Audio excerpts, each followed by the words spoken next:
नमस्कार दोस्तों कई बार आप खबर सुनते होंगे कि भारत अपना जो सैटेलाइट है वो इसरो से लॉन्च ना करवाकर किसी विदेशी स्पेस कंपनी से लॉन्च करवा रहा है। और इसका कारण ये था कि जो बहुत हैवी सैटेलाइट्स हुआ करते थे वो इसरो लॉन्च नहीं कर पाता था। स्पेशली मैं जियो स्टेशनरी जो जियो सिंक्रोनस ऑर्बिट है जो पृथ्वी से 36,000 किलोमीटर की दूरी पर है, वहां पर हम अपना हैवी सैटेलाइट लॉन्च नहीं कर पाते थे।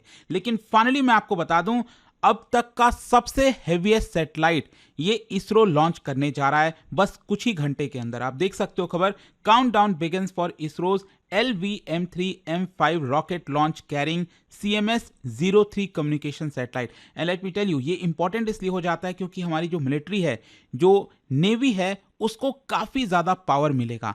चाहे ऑपरेशन 2.0 करना हो, कुछ भी हो, उससे काफ़ी ज़्यादा मदद मिलेगी ये जो सैटेलाइट लॉन्च हो रहा है। तो इसको हम डिटेल से जानेंगे। ये LVM-3M5 है क्या, जिस लॉन्च व्हीकल से हम लॉन्च कर रहे हैं उसका कितना महत्व है, ये सैटेलाइट की क्या इंपॉर्टेंस है, वो सब कुछ मैं आपको बताऊंगा। चलिए आगे बढ़ते हैं, लेकिन उससे पहले आप सबको बता दूं, देखिए दोस्तों, आप में से जो भी लोग प्रीलिम्स का एग्जाम दे रहे हैं तो स्टडी IQ के द्वारा prelims specific batch success in prelims 2026 का ये पहला बैच लॉन्च हो चुका है। ये क्रैश कोर्स है और इसमें आप देख सकते हो live classes, previous year question, CSAT, current affairs, मतलब आपके प्रीलिम्स के लिए जो भी प्रिपरेशन चाहिए वो सब कुछ है। अगर आपको पर्सनल मेंटरशिप है तो ये वाला प्लैटिनम बैच ले सकते हैं, लिंक कमेंट सेक्शन में दिया हुआ है। यूज करना है आपको कोड अंकित लाइव मैक्सिमम डिस्काउंट के लिए। और ये फोन नंबर, अगर आपको कोई डाउट है, प्रॉब्लम है, इस पर कॉल करिए, मेरी टीम आपको अच्छे से गाइड कर देगी। चलिए शुरुआत करते हैं। सबसे पहले देखते हैं कि एग्जैक्टली हो क्या रहा है।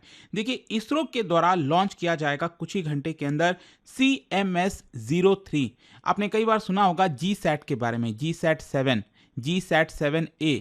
तो अब वो जो नाम है ना वो चेंज हो गया है, थोड़ा सरल बनाने के लिए CMS-01, CMS-02, ठीक है, जो कम्युनिकेशन सैटेलाइट है उसको 03, 04 ऐसे बोला जा रहा है। तो ये बस थोड़ा सा नाम चेंज हुआ है, ध्यान रखिएगा। जो GSAT-7A, 7B, 7R, तो ये जो CMS-03 है ना, ये बेसिकली कुछ नहीं, GSAT-7R का ही एक प्रकार से है ये। और ये भारत का हैवीएस्ट कम्युनिकेशन सैटेलाइट है जो कि इसरो लॉन्च करेगा। और ये भारत के स्पेस कम्युनिकेशन कैपेबिलिटी में एक बड़ा माइलस्टोन कह सकते हैं। अच्छा, ये जो मिशन है इसका नाम क्या है ये ध्यान रखना है आपको, LVM-3M5। और जो सैटेलाइट का नाम है वो है आपका CMS-03। और ये डिप्लॉय कहां किया जाएगा, ये बेसिकली GTO, जियो सिंक्रोनस ट्रांसफर ऑर्बिट में इसको रखा जाएगा। अच्छा, ये है क्या, इसको थोड़ा सा समझ लीजिए क्योंकि कई बार कंफ्यूजन होता है। आप सबने कई बार लो अर्थ ऑर्बिट के बारे में तो सुना ही होगा। तो जो लो अर्थ ऑर्बिट होता है वो पृथ्वी से सिर्फ करीब 500-600 किलोमीटर के आसपास ही होता है, ठीक है, तो हम उसकी बात नहीं कर रहे हैं। जो जियो सिंक्रोनस या फिर जियो स्टेशनरी होते हैं ना, वो पृथ्वी से 36,000 किलोमीटर के दूरी पर होते हैं। मतलब ये कम्युनिकेशन सैटेलाइट में इसको यहाँ पर लॉन्च किया जाता है क्योंकि आपको लगातार सिग्नल चाहिए होता है, ताकि यहाँ से जब पृथ्वी से आप देखें तो वो सैटेलाइट एकदम स्टेशनरी पोजीशन पर रहता है। तो क्या होता है ना कि जब हम पृथ्वी के एग्जैक्ट इक्वेटर पर इसको लॉन्च करते हैं, जो पृथ्वी का इक्वेटर है 0 डिग्री जो होता है, उसके एग्जैक्ट पैरेलली अगर हम करते हैं ना तो उसको कहा जाता है जियो स्टेशनरी ऑर्बिट। और जो जियो सिंक्रोनस, बेसिकली जियो स्टेशनरी जियो सिंक्रोनस का ही हिस्सा है।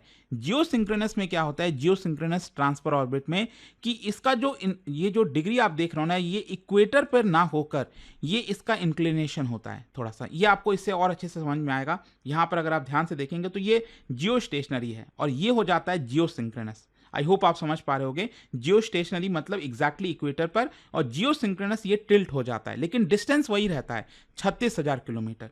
तो ये जियो सिंक्रोनस ट्रांसफर ऑर्बिट में लॉन्च किया जा रहा है। और भारत का जो सबसे पावरफुल रॉकेट है, लॉन्च व्हीकल मार्क 3, LVM-3, ये वाला आप देख सकते हो, इससे लॉन्च किया जा रहा है। पहले इसका नाम हुआ करता था GSLV MK3, मतलब जियो सिंक्रोनस लॉन्च व्हीकल।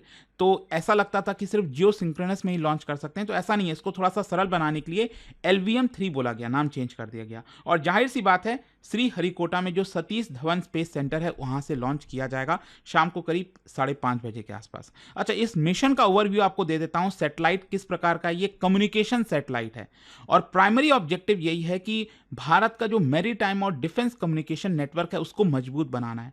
और लॉन्च व्हीकल LVM-3 मैंने आपको बता दिया। और साथ ही साथ जो इसका मास है ना, जो सैटेलाइट का वेट है वो है 4400 केजी, 4.4 टन। और ऑर्बिट आपको बता ही दिया यहाँ पर। और मिशन का लाइफ कितना होगा, 7 ईयर्स के आसपास। लेकिन अक्सर ये होता है कि वो थोड़ा सा और एक्सटेंड ही हो जाता है, लेकिन कम से कम 7 साल ये चलेगा। अच्छा, ये जो सैटेलाइट है ना CMS-03, ये क्यों इतना इंपॉर्टेंट है? ये basically multi band communication satellite है। इसमें अलग अलग बैंड आपको देखने को मिलेंगे। तो क्या होता है कि आप किसी भी फ्रीक्वेंसीज में यहाँ पर कम्युनिकेट कर पाते हो। और साथ ही साथ इसका एम यही है कि भारत का जो कम्युनिकेशन नेटवर्क है उसको सिक्योर किया जाए। डिफेंस में काफ़ी काम आता है। जब हमारी नेवी, एयरफोर्स जब बात करेंगे आपस में एक दूसरे से, तो वो सिक्योर नेटवर्क होना चाहिए ना, हमारे एनिमी को, पाकिस्तान को पता नहीं चलना चाहिए। तो इसलिए सैटेलाइट काफ़ी इंपॉर्टेंट हो जाता है। और इसके अलावा भी और भी चीज़ों में मदद मिलेगी। जो सिविल कम्युनिकेशन है, डिजास्टर हो गया मान लो अचानक से, रिमोट एरिया में कनेक्टिविटी चाहिए, तो उसमें ये सैटेलाइट काम करेगा। और ये जो मिशन है इसको GSAT-7R भी बोला जा रहा है। क्या है कि पहले GSAT-7 था, रुकमनी आपने सुना होगा, फिर GSAT-7A, तो उसी का ही एक रिप्लेसमेंट आप कह सकते हैं, क्योंकि पहले वाले ये जो थे ना वो आपका ऑब्सोलीट हो गए। तो यहाँ पर हमें और पावरफुल चाहिए, इसीलिए GSAT-7R। लेकिन मैंने आपको बताया इसका नाम चेंज करके क्या किया गया है, CMS-03। अच्छा, क्वेश्चन ये है कि इतना मायने क्यों रखता है, स्ट्रैटेजिक और ऑपरेशनल सिग्निफिकेंस क्या है? सबसे पहला है डिफेंस और मैरीटाइम इंपॉर्टेंस। मतलब इंडियन नेवी को ये काफ़ी मदद करेगा। इंडियन नेवी ही इसकी प्राइमरी यूजर होगी इस पर्टिकुलर सैटेलाइट की। और ये जो सैटेलाइट है वो हमारे इंडियन नेवी को secure, encrypted, reliable communication link देगा, जो कि क्या है ना, जो शिप्स होते हैं, सबमरीन्स होती हैं, एयरक्राफ्ट होते हैं, कोस्टल स्टेशंस होते हैं, उनके आपस में जो बातचीत है उसमें ये बहुत इंपॉर्टेंट है। और जैसा मैंने आपको बताया कि GSAT-7 जो पहले लॉन्च हुआ था उसको ये रिप्लेस कर देगा। और ये मल्टी बैंड ट्रांसमिशन है, अलग अलग बैंड मैंने आपको बताया था। तो इसकी वजह से अगर मान लो कोई जैमिंग का खतरा हुआ तो यहाँ पर अलग अलग बैंड से हम कम्युनिकेट कर सकते हैं। तो एक तो डिफेंस के लिए काफ़ी इंपॉर्टेंट है। दूसरा है आपका सिविल और कमर्शियल बेनिफिट। मतलब जो high band with data link है उसको ये सपोर्ट करता है टेलीकम्युनिकेशन के लिए, रिमोट कनेक्टिविटी के लिए और डिजास्टर मैनेजमेंट, इमरजेंसी रिस्पॉन्स के लिए। यहाँ पर कम्युनिकेशन इंफ्रास्ट्रक्चर को मेंटेन रखेगा, कहीं डिजास्टर वगैरह भी हो गया तो हम फिर भी बातचीत कर पाएंगे। और साथ ही साथ जो ब्रॉडबैंड एक्सेस है, मान लीजिए इंडियन ओशन रीजन में, अंडमान निकोबार, लक्षद्वीप, तो वहाँ पर जो ब्रॉडबैंड की सेवा है कोस्टल विलेजेस वगैरह में, वो मिल सकेगी इस सैटेलाइट से। इसके अलावा टेक्नोलॉजिकल सिग्निफिकेंस भी है। ध्यान रखिएगा, मैंने आपको क्या बोला, 4.4 टन इतना हेवीएस्ट सैटेलाइट है जो भारत लॉन्च कर रहा है। तो भारत के धरती से ये लॉन्च हो रहा है, तो एक सिग्नल हम दे रहे हैं दुनिया को कि भारत खुद से इसको लॉन्च कर सकता है। अब हमें विदेशी किसी कंपनी की जरूरत नहीं है। और ये भारत की एबिलिटी को दिखाता है, हमारा जो इंडिजिनसली डिजाइन, आप सब जानते हैं, बहुत कम कॉस्ट में हम लॉन्च कर सकते हैं। तो इसकी वजह से आगे चलकर जो दुनिया के बाकी के देश हैं वो भी हमसे लॉन्च कराना चाहेंगे इस तरह के हैवी सैटेलाइट। और इससे इसरो का जो प्रोफाइल है global commercial satellite launch market में मजबूत होगा। और ऑब्वियस सी बात है, जियोपॉलिटिकल इंपैक्ट देखिए, मैंने आपको बोला यहां पर ऑपरेशन सिंदूर 2.0, 3.0 डिपेंड करता है पाकिस्तान क्या चाहता है। तो कराची, आप सब जानते हैं कितना ज़्यादा प्रेशर आ गया था कराची पर अभी ऑपरेशन सिंदूर में। तो हमारी इंडियन नेवी जो है वो काफ़ी ज़्यादा, उसको इस तरह के कम्युनिकेशंस की ज़रूरत होती है। तो ये सैटेलाइट जो है एक प्रकार से ऑपरेशन 2.0 वगैरह कुछ भी करना हो तो ये काफ़ी अच्छा होगा हमारे डिफेंस पर्पज़ के लिए। और भारत का जो स्टेटस है ना स्पेस फेयरिंग पावर में, चाहे वो सिविल हो, मिलिट्री हो, डुअल यूज़ हो, स्पेस इंफ्रास्ट्रक्चर में, वो काफ़ी रीइंफोर्स हो जाती है। अच्छा, अब मैं आता हूँ इस व्हीकल के ऊपर। मैंने आपको पहले ही बोला लॉन्च व्हीकल मार्क 3, पहले इसको बोला जाता था GSLV मार्क 3। तो इसके अंदर ये बेसिकली 3 स्टेज होता है। मैं आपको अगेन थोड़ा सा दिखा देता हूँ। आपने अक्सर सुना होगा भारत जो है PSLV का इस्तेमाल करता है। तो वो जो थोड़े से लाइटर वर्जन वाले सैटेलाइट होते हैं ना, हल्के, तो उसको जब हम वो लॉन्च करते हैं तब PSLV का इस्तेमाल करते हैं। लेकिन यहाँ पर क्या है, यहाँ पर तो हम GSLV, बहुत हैवी सैटेलाइट है। तो GSLV मतलब LVM-3 लॉन्च व्हीकल मार्क 3। इसमें अगर आप देखोगे तो 3 स्टेज है। सबसे पहला स्टेज है S-200, मतलब ये दोनों तरफ अगर आप देखेंगे तो यहाँ पर S-200, ये क्या है basically 2 large solid rocket booster है। 3 स्टेज में क्या है, पहला स्टेज ये जो है ना ये सॉलिड फ्यूल है, और फिर दूसरा आता है आपका वो लिक्विड फ्यूल है यहाँ पर, और तीसरा जो है वो क्रायोजेनिक। आप सब जानते हैं कितना डिफिकल्ट टेक्नोलॉजी होता है, कॉम्प्लेक्स टेक्नोलॉजी है, जो क्रायोजेनिक इंजन है, वो यहाँ पर लगा हुआ है। तो एक प्रकार से 3 है ये, और मैंने आपको बताया कि पहला तो सॉलिड वाला हो गया, दूसरा जो स्टेज है वो L110 कोर स्टेज है, इसमें लिक्विड प्रोपेलेंट डला हुआ है और it is powered by 2 Vikas engine.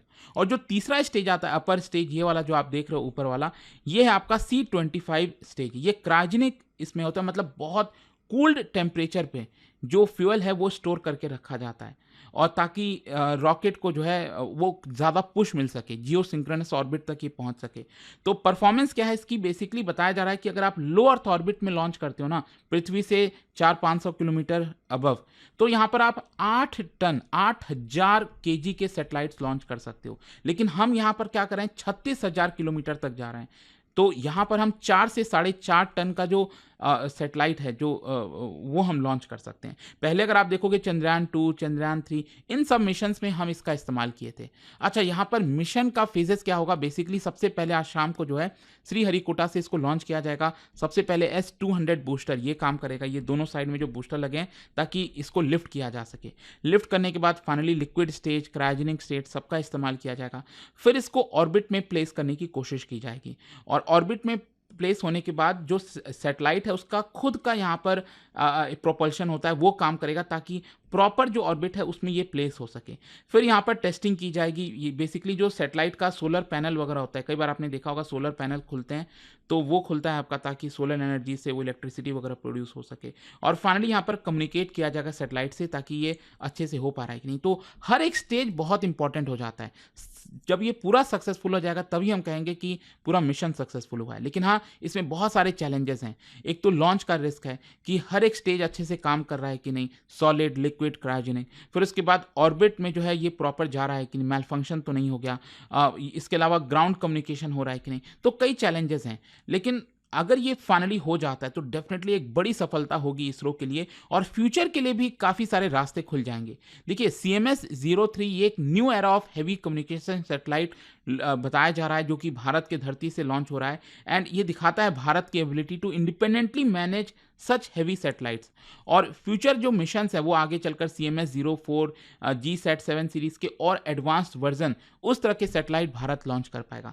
तो लेट्स गेट रेडी, शाम को डेफिनेटली इसको देखिएगा दोस्तों। एंड जो भी अपडेट था, जो भी इससे रिलेटेड जानकारी है, क्योंकि अगर आपने ये देखा और तब अगर आप सैटेलाइट लॉन्च को लाइव देखोगे ना, तो और अच्छे से आपको चीज़ें समझ में आएंगी, आई एम श्योर। और जाने से पहले एक इंटरेस्टिंग क्वेश्चन आप सभी के लिए, यहाँ पर सैटेलाइट लॉन्च व्हीकल 3 SLV-3 से रिलेटेड 3 स्टेटमेंट यहाँ पर दिया हुआ है, आपको बताना है कौन से करेक्ट हैं। इसका राइट आंसर आप सब जानते हैं, मेरे इंस्टाग्राम पर तो मिलेगा ही, वहाँ पर अगर आप नहीं हो कोई बात नहीं, टेलीग्राम से ले सकते हैं इसका सही उत्तर। और दोस्तों, जैसा मैंने आपको बताया, अगर आप अगले साल प्रीलिम्स के लिए तैयारी करना चाहते हैं, क्रैश कोर्स लेना चाहते हैं प्रीलिम्स का, जिसमें सब कुछ प्रीलिम्स का कराया जाता है, और स्पेशली यहाँ पर जो प्लैटिनम बैच है, इसमें पर्सनल मेंटरशिप भी हम लेकर आए हैं पहली बार, तो आप इसको ले सकते हैं। यूज़ करिए कोड अंकित लाइव, लिंक कमेंट सेक्शन में है। ये फ़ोन नंबर भी दिएगा, अगर आपको कोई प्रॉब्लम है, दिक्कत है, तो इस पर कॉल करिए, मेरी टीम आपको अच्छे से गाइड कर देगी।